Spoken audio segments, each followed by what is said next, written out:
먼저 성경 말씀 요한삼서 1장 2절에 있는 말씀 보겠습니다. 사랑하는 자여 내 영혼이 잘됨 같이 내가 범사에 잘되고 강건하기를 내가 간구하노라. 참 너무나 귀한 말씀입니다. 우리가 이 말씀을 방문을 가서든지 굉장히 많이 우리가 보고 이 말씀을 통해서 용기를 주고 위로를 받는 그런 말씀입니다. 여러분들 하나님의 이름을 아시죠? 우리가 아는 하나님의 이름은 여호와, 그죠? 그리고 엘로힘, 여러 이름들을 들어서 알고 있을 거라고 생각합니다. 제가 어렸을 때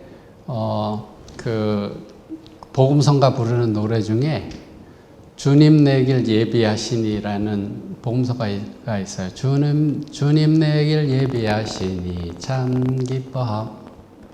다 잊어버렸네요. 여호와 이레 그렇게 부르는 참인데요. 주님이 우리 길을 예비한다 했을 때 여호와 이레라는 하나님의 이름을 씁니다. 구약에 나타나는 하나님의 이름이 다양한데요. 다양한 이름만큼이나 하나님의 다양한 모습들을 보여줍니다. 오늘은 여호와 로페, 여호와 라파라고 하는 나를 치료하시는 하나님에 대해서 제가 좀 말씀을 나누려고 합니다. 우리가 하나님을 바로 알면 알수록 올바른 신앙생활을 하게 되고요.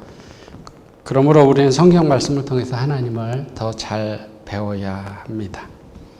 아까 요한삼서 1장 2절에 하나님은 우리가 강건하기를 원하신다고 이렇게 말씀하셨습니다. 건강하기를 원하십니다. 육체적으로, 영적으로, 정신적으로 건강하기를 원하십니다. 하나님은 우리를 온전하게, 건강하게, 완전하게 창조하셨고 우리가 모든 면에서 건강하기를 원하십니다. 마태복음 4장 23절과 24절에 있는 말씀을 보겠습니다. 같이 읽어보겠습니다. 같이 읽겠습니다. 시작.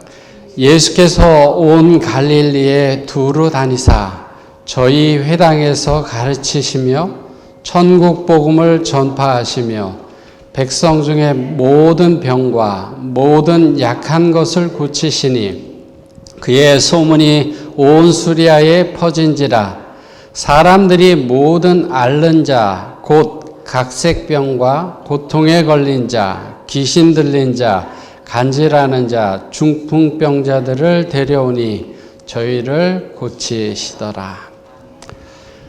이 말씀을 보면 예수님의 사역을 세 가지로 구분할 수 있는데 오늘날로 하면 첫째는 교사의 역할이고 둘째는 목사의 역할이고 셋째는 무슨 역할이에요? 의사의 역할입니다. 예수님 만나는 사람들마다 하나님의 나라에 대해서 가르치셨고요. 구원의 복된 소식을 전파하셨고 또 병들고 지친 사람들을 치료하시고 쉼을 주셨습니다.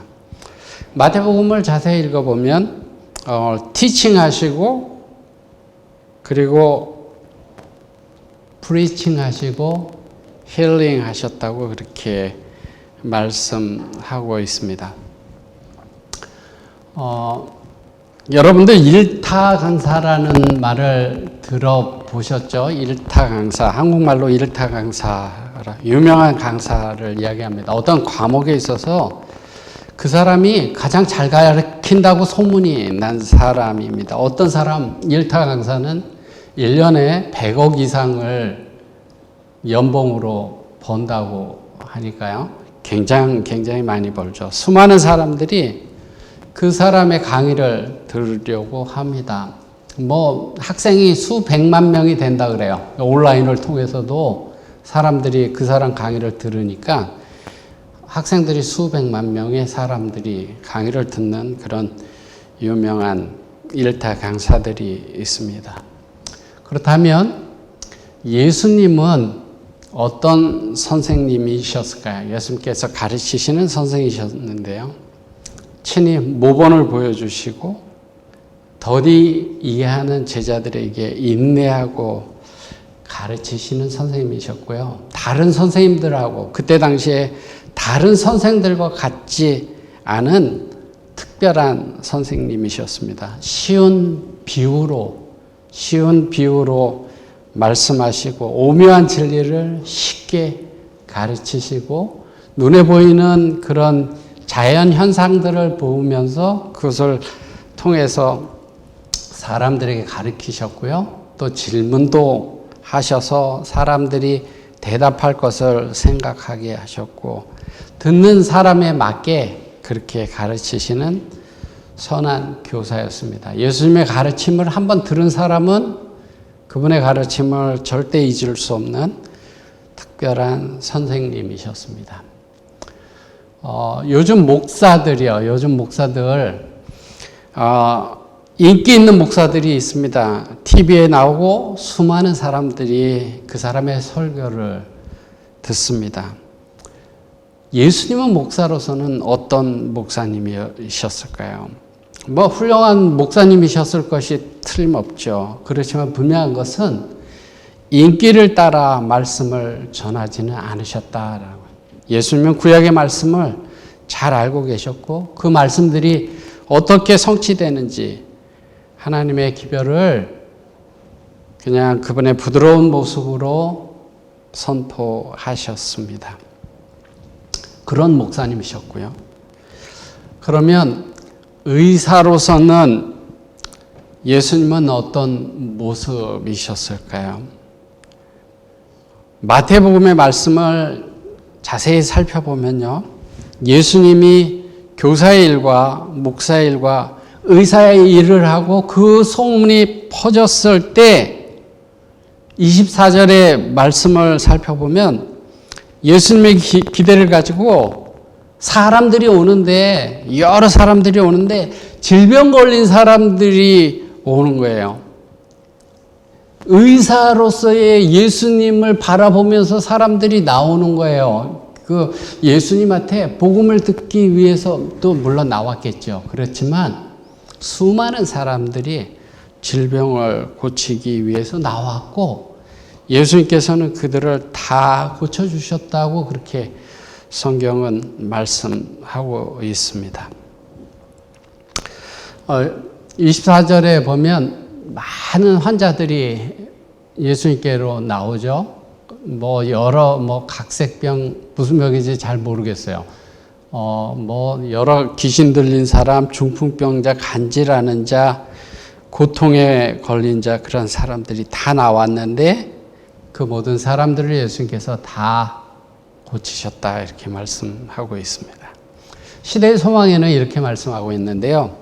그분은 당신의 치유의 능력을 받기 위하여 찾아온 자들을 한 사람도 그냥 돌려보내시지 않으셨다.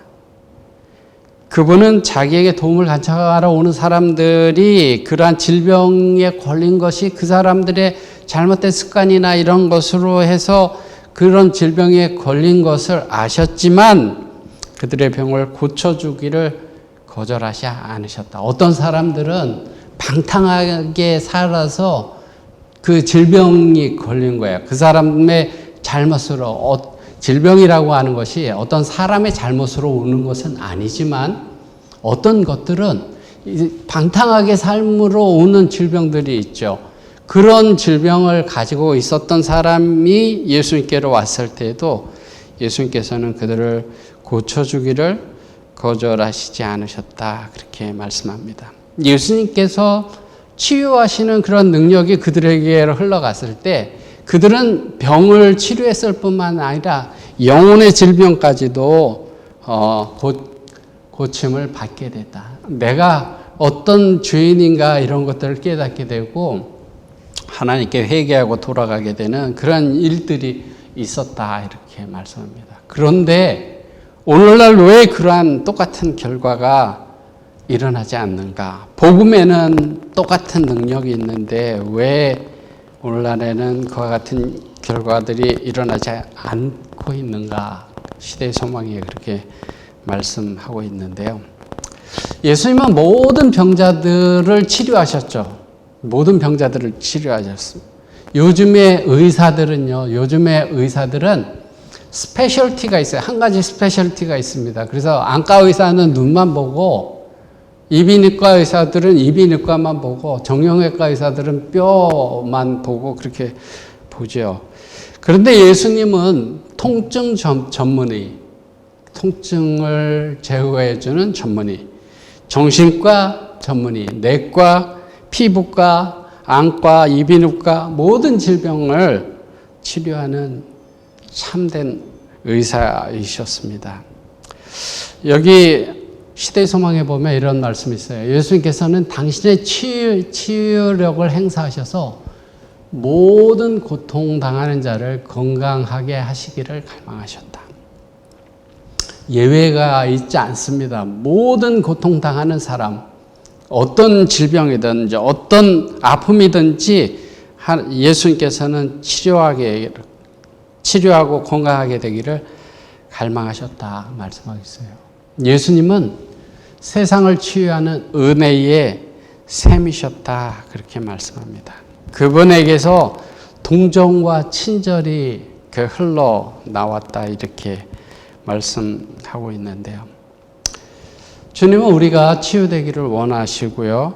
모든 면에 강건하기를 원하십니다. 육체적인 질병을 가지고 나왔던 사람들을 예수님께서는 치유하셨는데요. 성경에 보면 이렇게 말씀합니다. 시편 103편 3절에는 저가 너의 모든 죄악을 사하시며 모든 병을 고치시며, 여기 병을 고칠 뿐만이 아니라 죄악을 사하신다. 영적인 것을 고쳐주신다 이렇게 말씀합니다. 하나님은 우리의 육체만을 고치는 것이 아니라 영적인 그 죄를 씻어주시고 고쳐주신다 이렇게 말씀합니다. 우리의 질병, 육신의 질병뿐만 아니라 영혼의 상함까지도 치유하시는 주님이 우리와 우리 자녀들의 상한 심령을 치유하시는 하나님이십니다. 시편 147편 3절에는 상심한 자를 고치시며 저희 상처를 싸매시는도다. 상심했다라는 말은 마음의 상처를 입었다는 거예요. 마음이 아프다는 거예요. 마음이 병이 들었다는 거예요. 예수님께서는 육체적인 질병뿐만 아니라 영적으로도 치료하시고 마음의 상처를 가진 사람도 치료해 주시는 참된 의사셨다라고 하는 사실입니다. 그렇게 하기를 예수님께서는 지금도 원하신다라고 하는 사실인데요. 출애굽기 15장 26절에 보면 하나님은 자신을 소개합니다. 나는 너희를 치료하는 여호와니라. 나는 너희를 치료하는 여호와니라. 여호와 라파, 치료하는 여호와 이렇게 말씀하고 있습니다. 사람이 살아가는 데 있어서 치료가 필요할 때가 있습니다. 영적인 치료, 정신적인 치료, 물질적인, 육체적인 치료 고쳐야 될 것이 많습니다. 치료가 되지 않을 때 괴롭고 힘들고 살고 싶지 않은 마음이 생기기도 하고 때로는 인생을 포기하는 그런 경우가 생기기도 합니다. 오늘 출애굽기에 있는 말씀은 하나님은 치료하시는 분이다 이렇게 말씀하셨는데요. 하나님께서 함께 하시면 우리의 육체적인 질병과 영적인 죄된 것들과 또 마음의 상처도 하나님께서 모든 것들을 다 치료할 수 있습니다. 하나님은 여호와 라파의 하나님, 여호와 로페의 하나님이시기 때문에 그렇습니다. 하나님은 지금 우리의 육체적, 정신적, 영적인 질병들을 치료하기를 원하십니다. 미래가 아니라 지금 아픔에서, 고통에서 벗어나 자유 누리기를 원하십니다.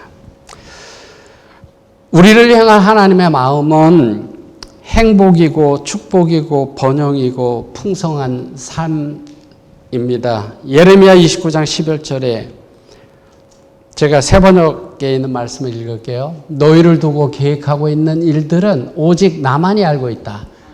내가 너희를 두고 계획하고 있는 일들은 재앙이 아니라 번영, 샬롬이라는 단어인데요. 평화, 복지, 번영이라는 뜻을 가지고 있습니다. 재앙이 아니라 평화요, 복지요, 번영이다. 너희에게 미래에 대한 희망을 주려는 것이다.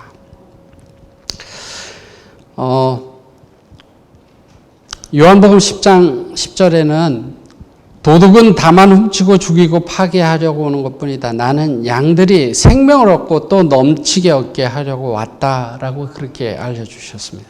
예수께서 이 땅에 오신 이유가 우리를 살리시고 구원하기 위하여 생명을 얻고 넘치는 축복을 우리가 얻게 하기 위하여 주기 위하여 그렇게 오셨다고 그렇게 말씀합니다.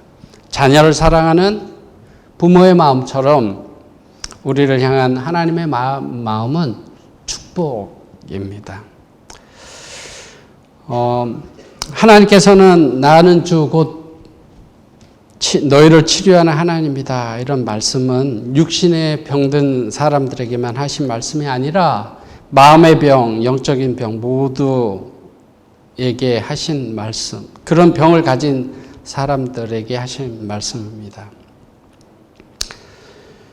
우리가 육체적으로 건강하다 하더라도 우리는 모두 치료를 받아야 할 사람이라고 하는 사실을 우리가 기억해야 합니다.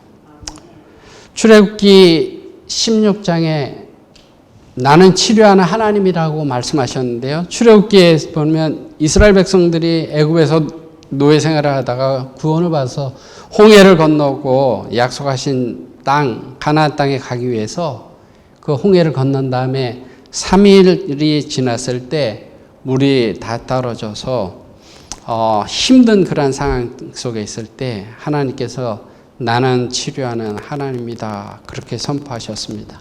그때 당시에 이스라엘 백성들은 많이 힘들고 많이 목마르고 많이 어려운 그런 상황 속에 있었습니다. 그들이 마라라는 곳에 도착했을 때 물이 있었지만 써서 마실 수 없는 물이었고, 그러자 이스라엘 백성들의 입에서는 하나님을 원망하고 모세를 원망하고 불평하고 비난하는 말들이 쏟아져 나왔습니다.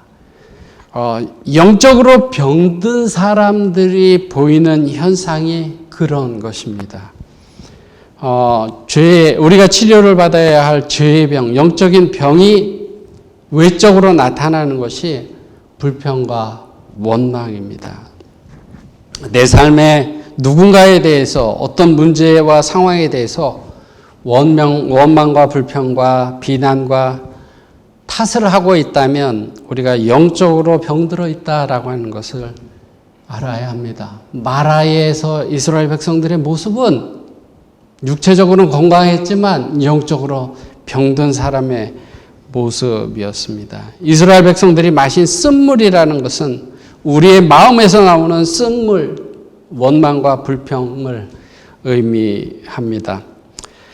마라로 이끄신 분은 하나님이셨습니다. 그리고 그 마라로 이끄신 이유를 15장 25절에 이렇게 말씀합니다. 주님께서는 그들에게 법도와 율례를 정하여 주시고 그들을 시험하신 곳이 바로 이곳이다. 시험하셨다 이렇게 말씀하시는데요. 시험이라는 것은 하나님을 믿고 신뢰하는 테스트인데요. 지금까지 보여주신 하나님의 놀라운 구원의 능력과 기적과 홍해를 가르고 이끄신 하나님, 애굽에서 구원하여 주신 선한 하나님을 믿고 어떠한 어려운 환경 속에서도 상황 속에서도 감사하고 하나님을 구하는 그러한 신앙으로 불만과 원망의 병에서 치료를 받았는지 테스트하기 위함이었다라고 하는 사실이에요.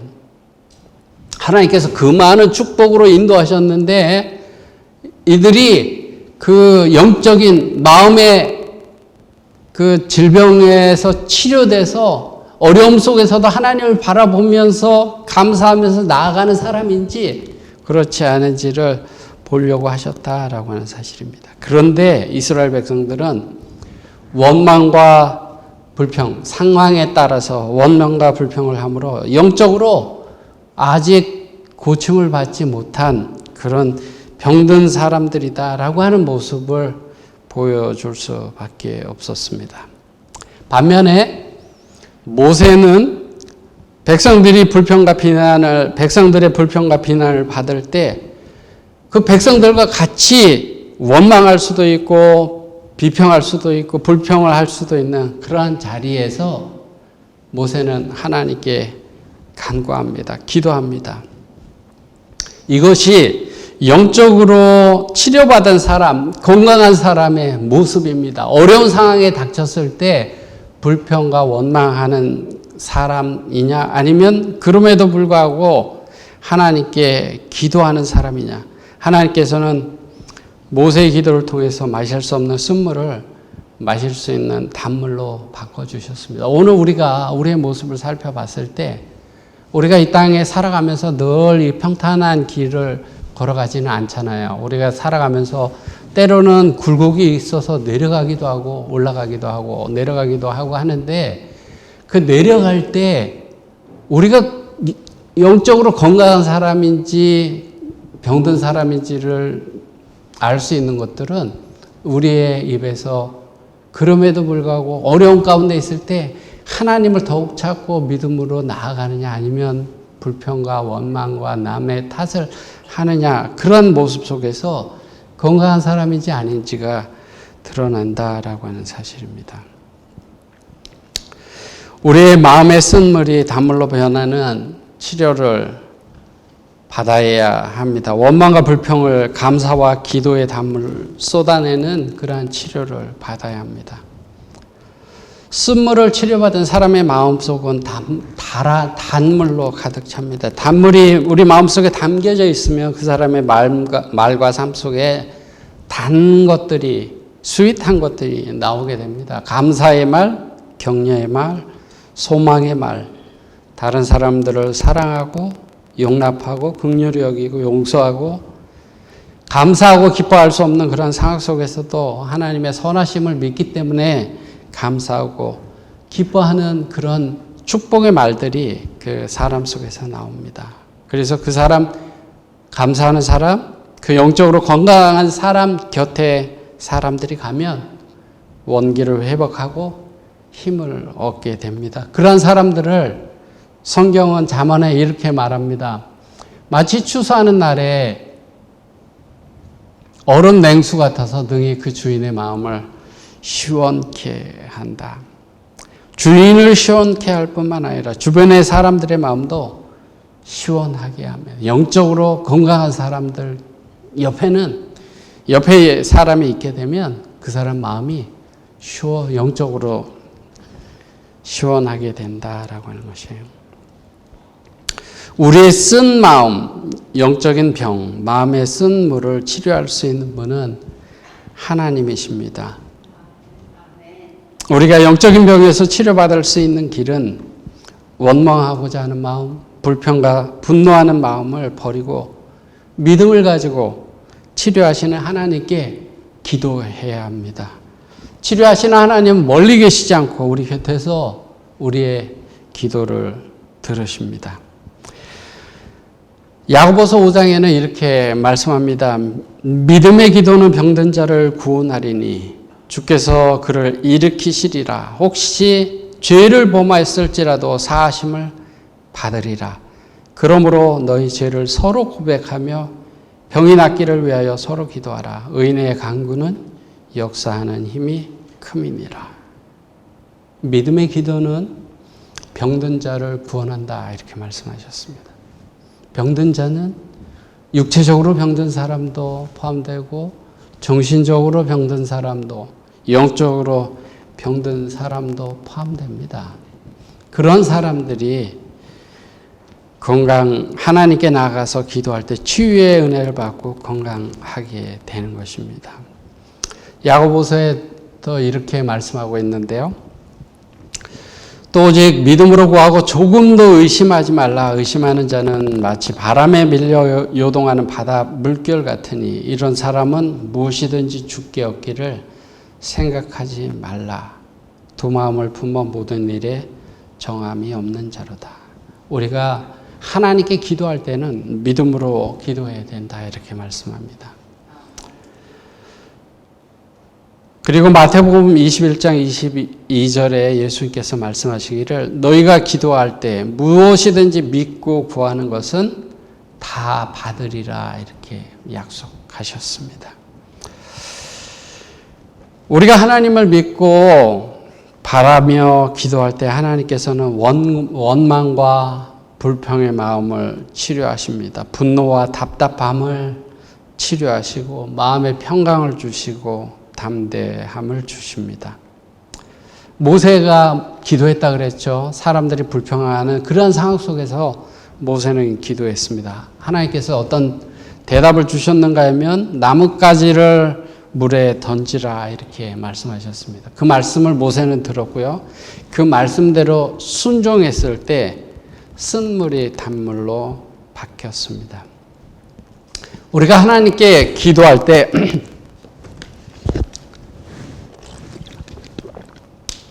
하나님은 우리가 어떻게 행해야 할지를 하나님의 말씀을 통해서 가르쳐 주십니다. 우리가 어려운 상황 속에 있어서 불평이 나오고 남을 탓하고 비평하는 말들이 이렇게 나오게 될 때 우리가 믿음으로 하나님께 나아가 기도하게 되면 하나님께서는 말씀을 통해서 내가 지금 이러한 상황 속에서 어떻게 해야 할지를 가르쳐 주시는데요. 그 말씀에 순종하게 될 때 하나님은 우리의 병든 마음과 몸을 치유하시는 것이에요.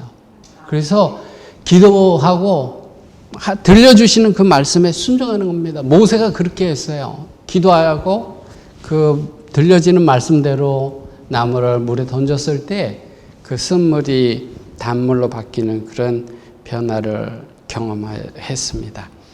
우리 교회 주석에 나만에 대한 이야기지만 이렇게 이야기를 하고 있습니다. 오직 무조건적인 복종을 통해서만 치유함이 발견될 것이었다. 나만도 복종해야 됐죠. 순종해야 됐죠. 기별을 들었습니다. 그 요단강에 가서 7번 장구라는 그 기별을 들었어요. 그 기별에 해답은 얻었지만 그가 순종하지 않는다면 그 축복이 그에게 이르르지 못하는 것이죠.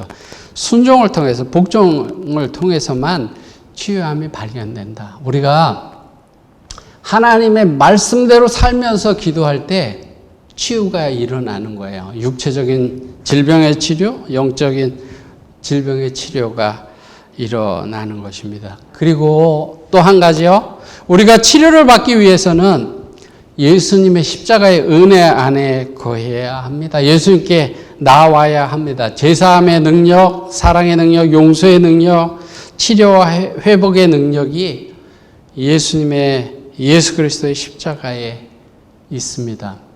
이사야 53장 5절에는 그가 찔림은 우리의 허물 인함이요 그가 상함은 우리의 죄악을 인함이라. 우리의 죄악 때문에 그가 상함을 입고 우리를 낫게 하시고 그가 징계를 받음으로 우리가 평화를 누리고 채찍에 맞음으로 우리가 나음을 입었다 이렇게 말씀합니다. 예수님의 십자가의 고난이 우리의 그 병든 몸과 병든 마음을 치유하게 하신다 이렇게 말씀하고 있습니다. 우리 모두는 예수님께서 십자가에 달려 돌아가심으로 죄 용서함을 받고 하나님의 자녀가 되는 놀라운 축복을 누리게 됐습니다. 마음에 원망하는 마음, 불평하는 마음, 낙심되고 슬픔이 밀려올 때 주님께 나아가서 주님의 십자가를 붙잡는 여러분들이 되기를 바랍니다. 모든 감정의 쓴물이 나올 때 모세가 나뭇가지를 쓴물에 던졌듯이 온 마음을 십자가의 사랑을 생각하고 또 십자가를 마음으로 붙들고 살아가면 우리를 그토록 큰 고통을 참으시며 사랑하신 예수님을 생각하면 마음에 많은 상처까지도 치유하신 하나님의 은혜를 경험하게 되는 겁니다.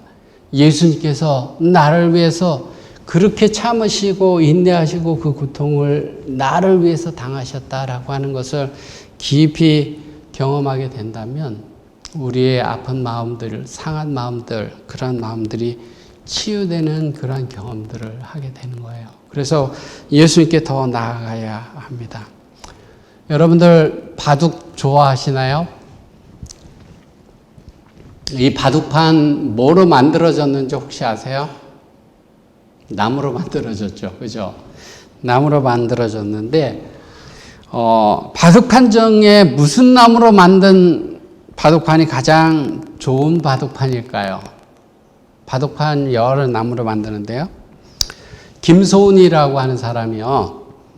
특급품이라는 수필을 썼습니다. 좀 어려운 수필이지만 그 수필에 비자반이라는 비자나무 바둑판을 이야기합니다. 비자나무 사진을 조금 이따 보여드리겠습니다.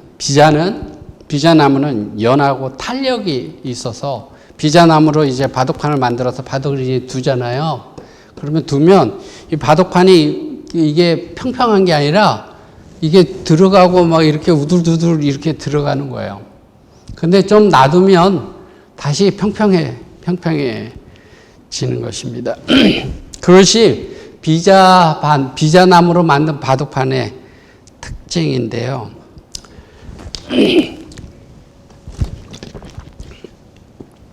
나무는 때로는 갈라지잖아요. 이 나무가 이렇게 갈라지잖아요.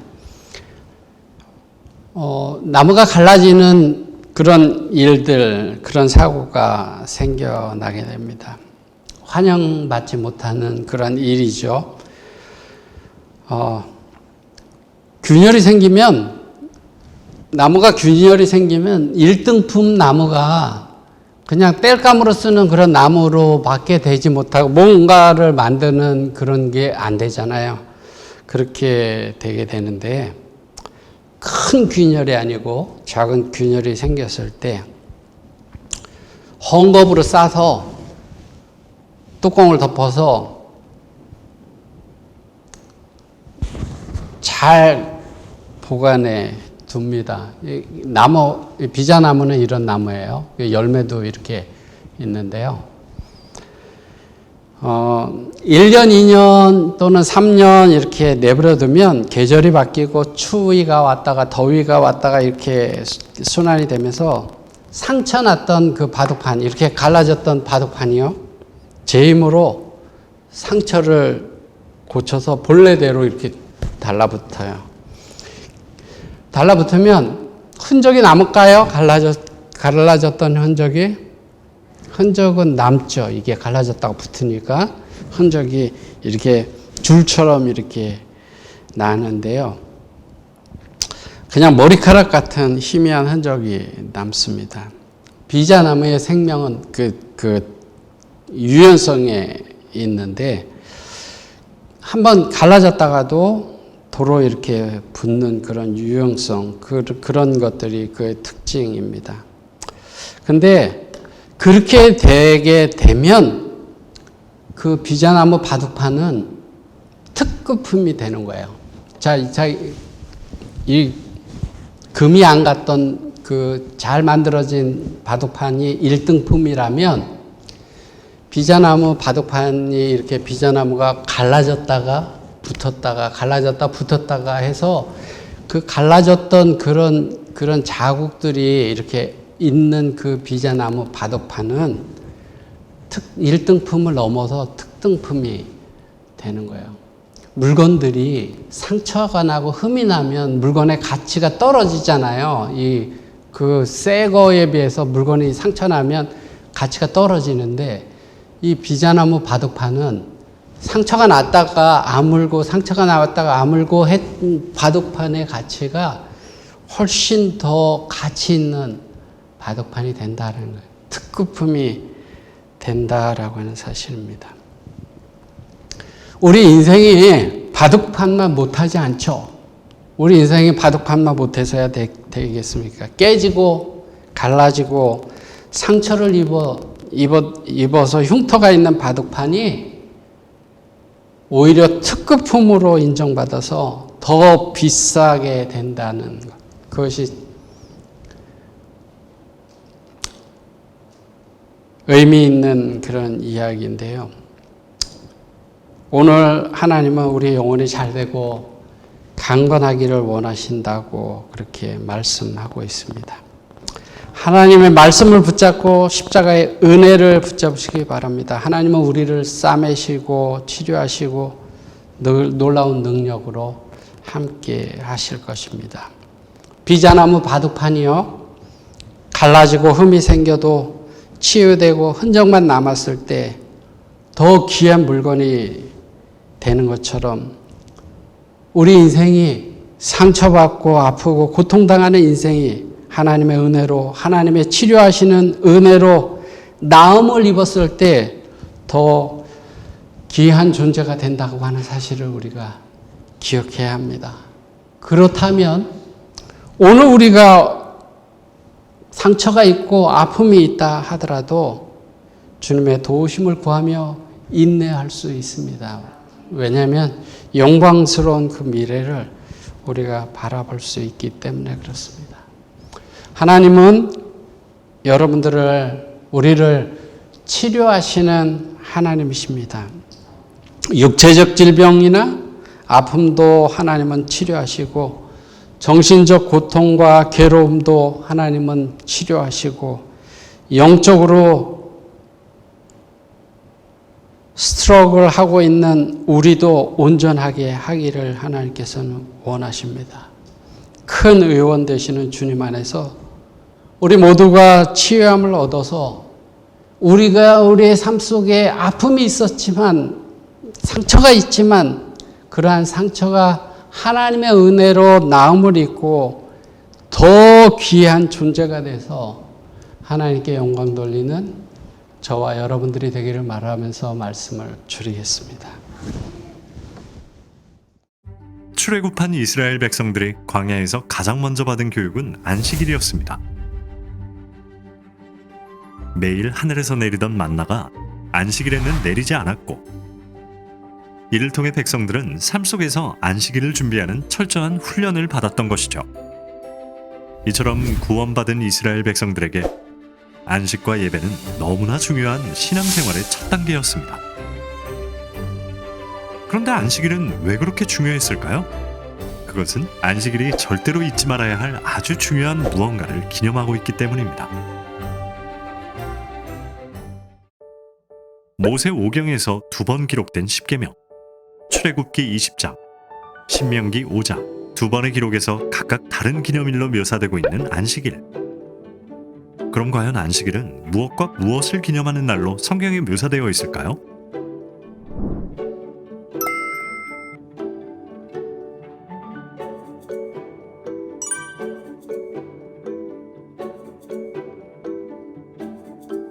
애굽에서 나온 이스라엘이 가장 먼저 깨달아야 했던 것은 여호와 하나님께서 인간을 포함한 천지와 만물을 창조하셨다는 사실이었습니다. 그리고 이후 하나님의 백성들이 절대로 잊지 말아야 할 사건이 있다면 그것은 하나님께서 자신들을 애굽의 노예 생활에서 구원해 주셨다는 것입니다. 절대로 잊지 말아야 할 창조와 구속 사건. 그런데 어떻게 잊지 않고 기억할 수 있을까요? 하나님께서는 매주일 안식일을 기억하여 거룩히 지키면서 이 사실을 잊지 말라고 하셨습니다. 그런 의미에서 안식일은 창조와 구속을 잊지 않고 기념할 수 있도록 하나님께서 우리에게 주신 최고의 선물이라 할 수 있습니다.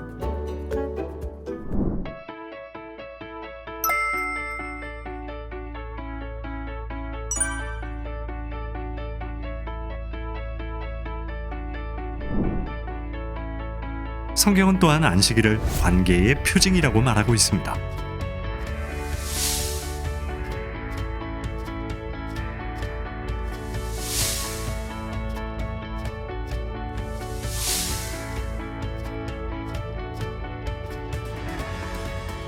안식일을 통해 우리와 하나님과의 관계가 드러난다는 성경의 반복적인 말씀. 그렇게 보면 안식일은 그리스도인들이 지니는 일종의 신분증인 셈인데요. 흠이 많은 우리를 거룩하게 하시겠다는 하늘의 표징인 안식일. 하나님과 관계되는 신분증이라면 이 세상 어느 무엇보다 중요한 것이 아닐까요? 안식일, 즉 우리의 신분증을 세상과 우주에 밝히 드러내고 사는 것. 그것이야말로 그리스도인이 누릴 수 있는 특권 중 하나일 것입니다.